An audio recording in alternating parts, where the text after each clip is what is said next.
بالعالمين والصلاة والسلام على سيد الأنبياء والمرسلين وعلى آله وأصحابه أجمعين أما بعد۔ رات نماز تراویح میں 16ویں پارے کی تلاوت کی گئی ہے۔ 15ویں پارے کے آخر میں اور 16ویں پارے کے شروع میں سیدنا خضر علیہ السلام اور سیدنا موسیٰ کلیم اللہ علیہ السلام کا ایک عجیب واقعہ قرآن نے ذکر کیا۔ سیدنا موسیٰ علیہ السلام اسی طرح وعظ فرما رہے تھے، گفتگو فرما رہے تھے اپنے صحابہ کے سامنے۔ ظاہر ہے اللہ کے کلیم ہے، تورات اتری ہے، عظیم الشان پیغمبر ہے، تو زبان پر پتہ نہیں کیسے ہیرے جواہرات، قیمتی سے قیمتی باتیں ان کی زبان پر جاری تھی۔ ان کی گفتگو اور خطاب کے بعد کسی صاحب نے ان سے پوچھ لیا کہ آپ سے بڑا عالم بھی کوئی ہے؟ تو موسیٰ علیہ السلام کی زبان مبارک سے نکل گیا نہیں۔ اور یہ غلط نہیں تھا، چونکہ اس وقت واقعتاً آسمانی علم کے سب سے بڑے عالم کون تھے؟ حضرت موسیٰ علیہ السلام۔ لیکن بظاہر یہ ایک دعویٰ تھا۔ اللہ تعالیٰ کو اپنے خاص بندوں سے وہ پسند نہیں آتا، عاجزی کا کلمہ پسند آتا ہے۔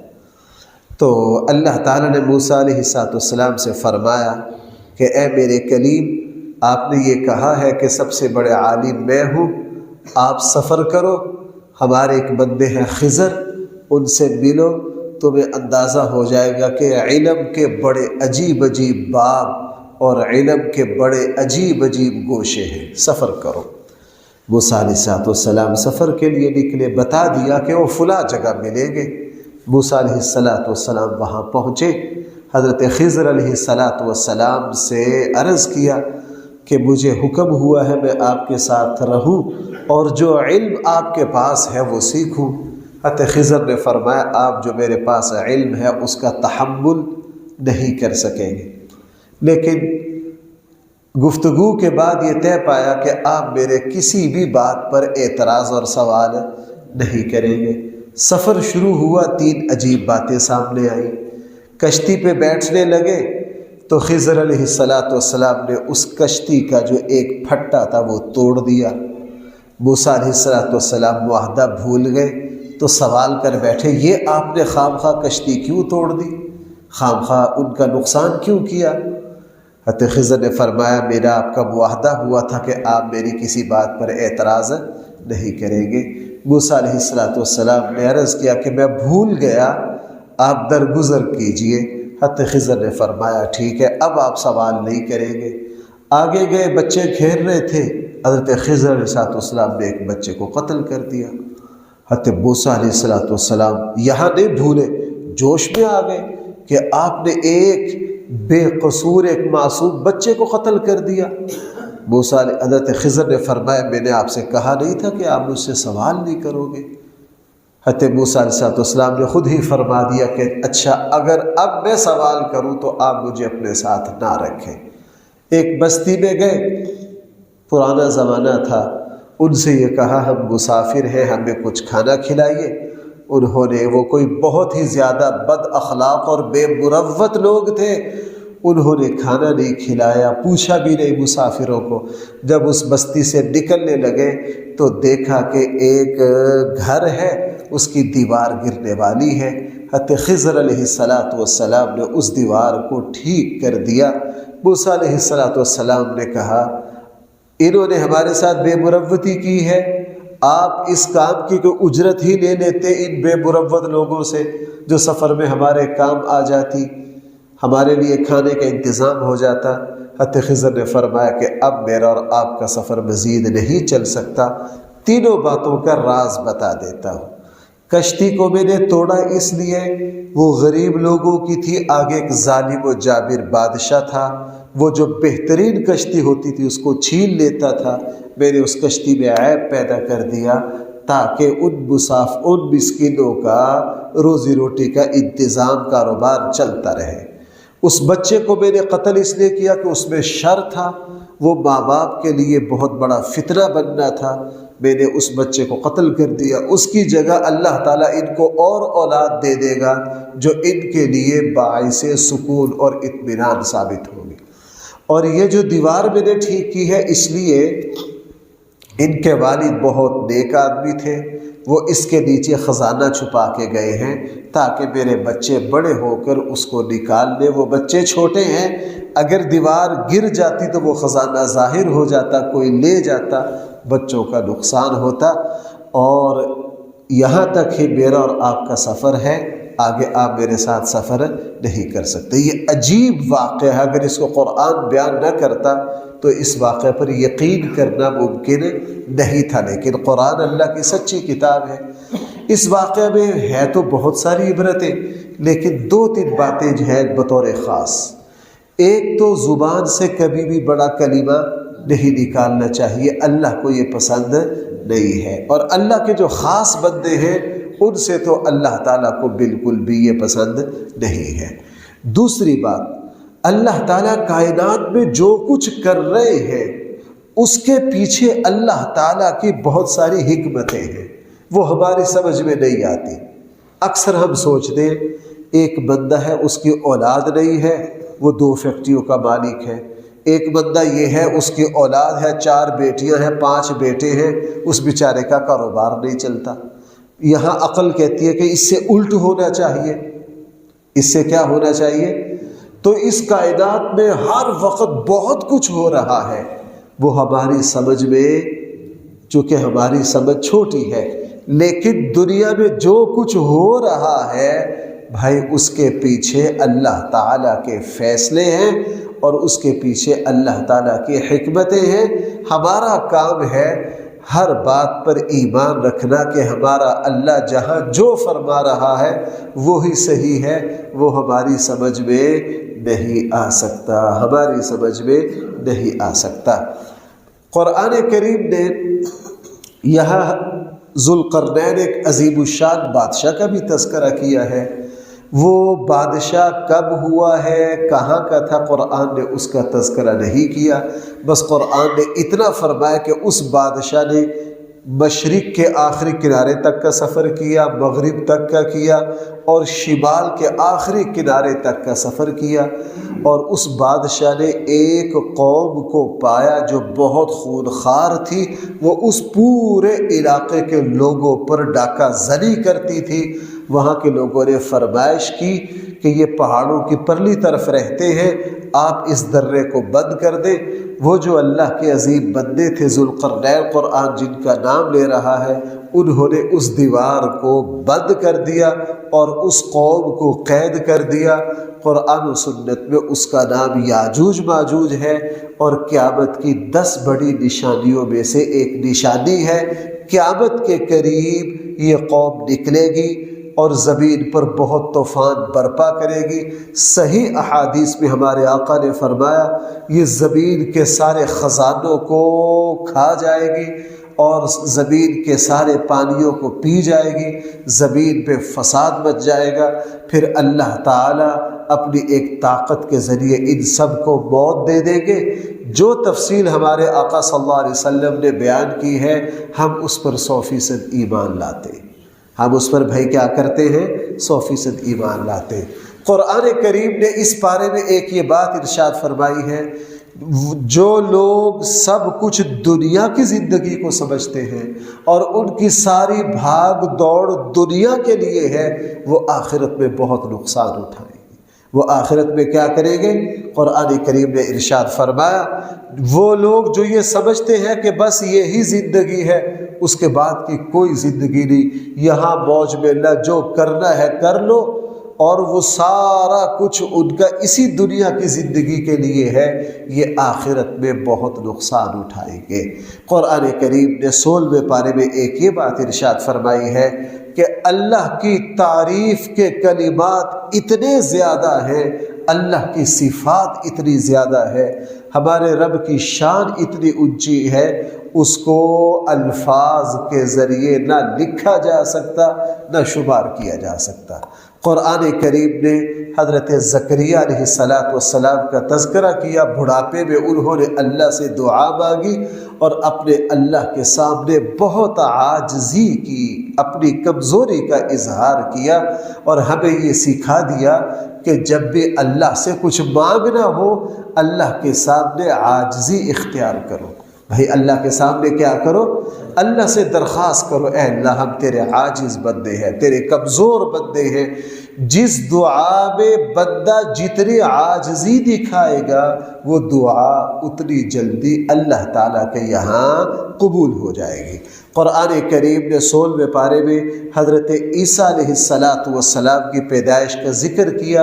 حضرت عیسیٰ علیہ السلام کو بغیر والد کے اللہ تعالیٰ نے اپنی قدرت خاص سے پیدا کیا اور اللہ کے عظیم الشان پیغمبر بنے۔ اللہ نے ان کو انجیل دی، اور پچھلے 6 پارے میں گزر چکا ہے کہ اللہ تعالیٰ نے عیسیٰ علیہ السلام کو آسمان پہ اٹھا لیا۔ قرآن کا فیصلہ ہے قیامت کے قریب عیسیٰ علیہ السلام دوبارہ تشریف لائیں گے اور اس امت کی قیادت کریں گے۔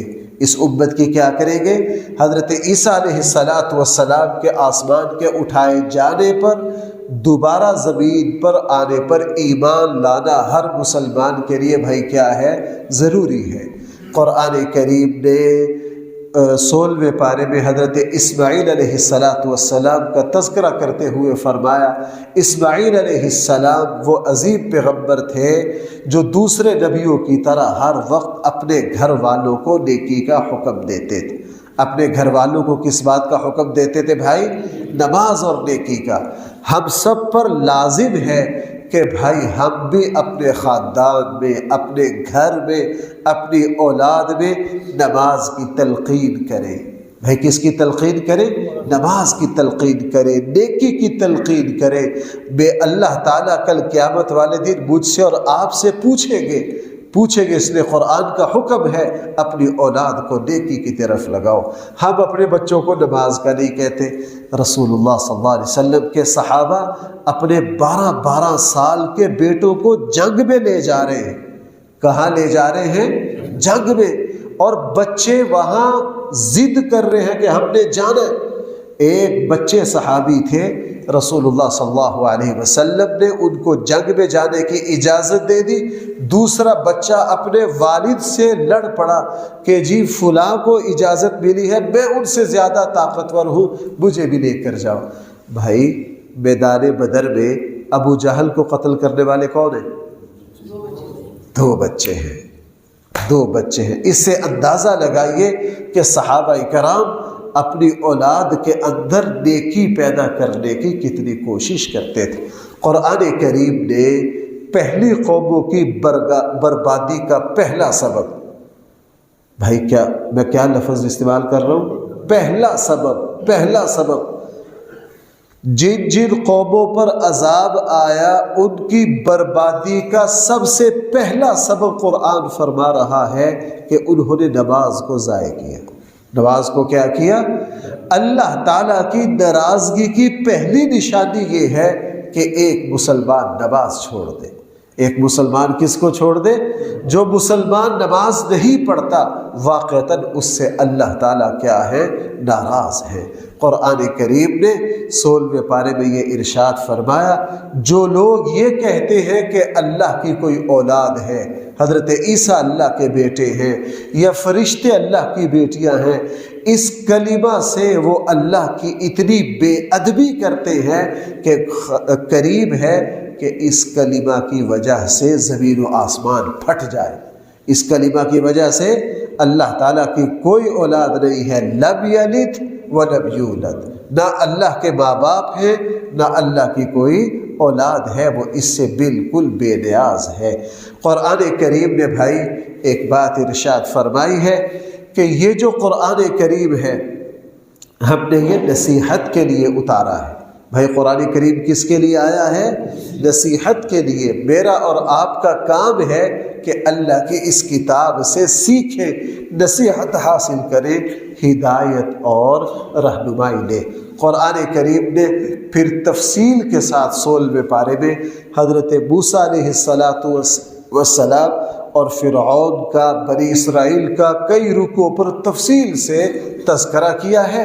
موسیٰ علیہ السلام کو اللہ تعالیٰ نے فرعون اور اس کی قوم کی طرف، بنی اسرائیل کی طرف نبی بنا کر بھیجا اور انہیں یہ کہا کہ آپ ان تک میرا پیغام پہنچائیے، اور حضرت موسیٰ علیہ السلام نے پیغام پہنچایا، لیکن فرعون اپنی حکومت کے نشے میں تھا، اپنی طاقت میں تھا۔ موسیٰ علیہ السلام کے مد مقابل آیا اور اللہ تعالیٰ نے پھر آخر میں جا کے فرعون کو غرق کر کے اس کی طاقت کو توڑ دیا۔ اللہ تعالیٰ نے اس کی طاقت کو کیا کر دیا؟ توڑ دیا۔ اور قرآن کریم فرما رہا ہے کہ ہم جب بھی کسی کو پکڑتے ہیں اس سے پہلے اس کو سمجھنے کا موقع دیتے ہیں۔ بھائی اس کو سمجھنے کا کیا کرتے ہیں؟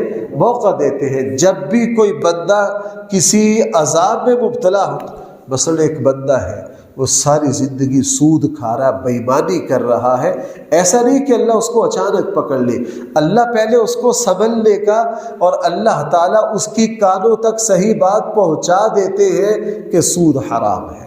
کیا ہے؟ سود حرام ہے۔ اللہ تعالیٰ کسی بندے کو نہیں پکڑ دے کہ اس کو اللہ سنبھلنے کا موقع ہی نہ دے، یہ اللہ کی سنت اور اللہ تعالیٰ کی عادت نہیں ہے۔ بھائی قرآن کریم نے 16ویں پارے میں قیامت کا منظر بیان کیا ہے کہ جہاں ساری انسانیت، بھائی اس وقت انسانوں کی تعداد کتنی ہے؟ اربوں میں ہے۔ یہ تو ایک وقت زمانے کی بات ہے نا، تو حضرت آدم سے لے کے قیامت تک تو کھربوں ہو جائیں گے۔ کتنے ہو جائیں گے؟ قرآن کریم نے ارشاد فرمایا یہاں 200-400 بندہ جمع ہو جائے، ان کے شور سے پورا شہر ہل جاتا ہے، لیکن فرمایا جہاں کھربوں لوگ جمع ہوں گے میدان محشر میں، وہاں اللہ کا رعب اور جلال اتنا ہوگا کہ کسی کے سانس کی آواز بھی نہیں نکلے گی، کسی کے سانس کی آواز بھی نہیں نکلے گی۔ اور اللہ تعالی ہم سب کو میدان محشر کی سختیوں سے محفوظ فرمائے۔ قرآن کریم نے اس بارے میں مجھے اور آپ کو حکم دیا کہ تم یہ دعا مانگا کرو کہ اے اللہ ہمارے علم کو بڑھا دے۔ کس کو بڑھا دے؟ ہمارے علم ایک روشنی ہے، اللہ تعالیٰ کی طرف سے ملنے والا ایک شعور ہے، اور جہالت انسان کے لیے بدترین گمراہی ہے۔ تو دعا مانگی کہ اللہ تعالیٰ سے دعا مانگتے رہو۔ 2 دعائیں ذہن میں رکھیے، اے اللہ ایک تو میرا علم بڑھا دے، دوسرا میرے علم کو مفید بنا دے۔ دوسرا بھائی کیا کر دے؟ ہمارے آج کل کے نوجوانوں کو موبائل ان چیزوں کے ذریعے بڑی معلومات ہے، لیکن وہ علم ان کے لیے مفید نہیں ہے۔ علم مفید کسے کہتے ہیں؟ حضور نے دعا مانگی اللہم انی اسألک علما نافعا، اے اللہ میں آپ سے وہ علم مانگتا ہوں جو مجھے کیا دے؟ آج کل یہ چھوٹے چھوٹے بچے ہیں، ان سے پوچھو نماز کی تفصیل، ہمارے وہ جو بزرگ جو 60 سال سے نماز پڑھ رہے ہیں نا، یہ بچے ان سے زیادہ سنا دیں گے لیکن نماز نہیں پڑھیں گے۔ معلومات ہے، اس علم کا بھائی کوئی فائدہ ہے؟ کوئی فائدہ نہیں۔ ان چھوٹے چھوٹے بچوں کے پاس موبائل میں 1 منٹ میں قرآن کی، اور مجھے ایک صاحب دکھا رہے تھے، وہ یوں انگلی مار رہے ہیں، بخاری کھل جاتی ہے، اس حدیث پر ایک اشارہ کرتے ہیں، ساتھ فتح الباری کھل جاتی ہے، فلاں اشارہ کرتے ہیں، عدۃ القاری کھل جاتی ہے، سارا کھول رہے۔ میں نے ان سے پوچھا، اب وہ جو نوجوان مجھے دکھا رہا تھا، مجھے ذاتی طور پر پتا تھا کہ یہ نماز تو بالکل نہیں پڑھتا۔ اب نوجوانوں کے پاس ہر چیز کا علم ہے، لیکن اس علم پر عمل نہیں ہے۔ اور بھائی یہ علم کل قیامت والے دن میرے اور آپ کے لیے پکڑ کا ذریعہ بنے گا۔ رسول اللہ صلی اللہ علیہ وسلم نے کیا فرمایا؟ میدان محشر میں اس وقت تک ہلنے نہیں دیا جائے گا جب تک یہ سوال نہ کر لیا جائے کہ اپنے علم پر کتنا عمل کیا تھا، اپنے علم پر کتنا عمل کیا تھا۔ اس لیے قرآن نے فرمایا اللہ تعالیٰ سے دعا بھی مانگو، اے اللہ ہمارے علم کو بڑھا دے، اور حضور علیہ السلام نے سکھایا اللہ تعالیٰ سے علم نافع مانگو۔ قرآن کریم نے دوبارہ پھر حضرت آدم علیہ السلام اور شیطان کے واقعے کا تذکرہ کیا اور فرمایا کہ آدم بھول گئے، آدم کیا ہو گئے؟ انہوں نے غلطی سے ایک درخت کا پھل کھا لیا۔ آج ہمارے اندر بھی وہی اثر ہے، لیکن بھائیوں ہمارے آقا صلی اللہ علیہ وسلم نے فرمایا اللہ تعالیٰ میری امت کو بھول پر پکڑیں گے نہیں۔ پہلی امتوں کی پکڑ بھول پر ہوئی ہے، لیکن اللہ تعالیٰ نے رسول اللہ صلی اللہ علیہ وسلم کی برکت سے میرے اور آپ کے لیے بھائی بھول کو کیا کر دیا؟ معاف۔ ہمارا روزہ ہے، روزے میں بھول کر کچھ کھا لے بھائی روزہ ٹوٹتا ہے؟ نہیں ٹوٹتا، اللہ تعالیٰ نے نرمی کر دی۔ ایک آدمی ہے وہ ظہر کی نماز پڑھنی تھی، مصروفیت کی وجہ سے بھول گیا، عصر میں جا کے خیال آیا کہ اوہ میں نے تو ظہر کی نماز نہیں پڑھی، اس کو کوئی گناہ نہیں ہوا، اللہ تعالیٰ نے بھول معاف کر دی۔ اللہ تعالیٰ نے میرے اور آپ کے لیے کیا کی؟ بھول کو معاف کر دیا۔ اور بھائی قرآن کریم نے 16ویں پارے میں ایک ہی بات ارشاد فرمائی ہے، لوگوں کل قیامت والے دن کچھ لوگ ایسے ہوں گے ان کو اندھا اٹھایا جائے گا۔ بھائی کس طرح اٹھایا جائے گا؟ اندھا اٹھایا جائے گا۔ جب ان کو اندھا اٹھایا جائے گا وہ اللہ سے کہیں گے رب لم حشرتنی اعمی وقد كنت بصیرا، اے اللہ ہم تو دنیا میں آنکھوں والے تھے، آپ نے ہمیں اندھا کیوں اٹھایا؟ اللہ تعالیٰ ان سے فرمائیں گے دنیا میں تمہارے پاس میرے احکامات آئے، تم نے کبوتر کی طرح ان سے آنکھیں بند کر لی، دنیا میں تم نے میرے احکامات سے نظریں پھیر لی، آج ہم بھی تمہاری کوئی پرواہ نہیں کریں گے۔ اور قرآن کریم نے 16ویں پارے کے آخر میں فرمایا لوگوں عقل مند وہ ہے، عقل مند وہ ہے اور جو اپنی آخرت کے لیے سرمایہ اکٹھا کرے۔ ہمارے آقا صلی اللہ علیہ وسلم نے فرمایا الکیس من دان نفسہ وعمل لما بعد الموت، سب سے بڑا عقل مند وہ ہے جو مرنے کے بعد کی زندگی کے لیے سرمایہ اکٹھا کرے، نیک عمل، اور بے وقوف وہ ہے جو سارا کچھ اس دنیا کی زندگی کو ہی سمجھ لے۔ اور 16ویں پارے کے آخر میں قرآن نے دوبارہ پھر کہا اے ایمان والو اپنے گھر والوں کو نماز کا حکم دو، دوبارہ کہا۔ اس پارے میں 2 مرتبہ یہ بات آ گئی کہ اپنے اہل و عیال کو بھائی نماز کی کیا کرو؟ تلقین کرو، تلقین کرو۔ ہمارے آقا صلی اللہ علیہ وسلم نے فرمایا 7 سال کی عمر سے بچے کو نماز کا کہنا شروع کرو، 10 سال کی عمر پر اس کو جھڑک کر مار کر پڑھاؤ تاکہ بچہ جو ہے بھائی وہ نماز کا کیا ہو جائے؟ عادی ہو جائے۔ اللہ تعالی ہم سب کو دین کا صحیح فہم عطا فرمائے۔ الحمدللہ رب العالمین والصلاة والسلام علی سید الانبیاء والمرسلین وعلی آلہ واصحابہ اجمعین۔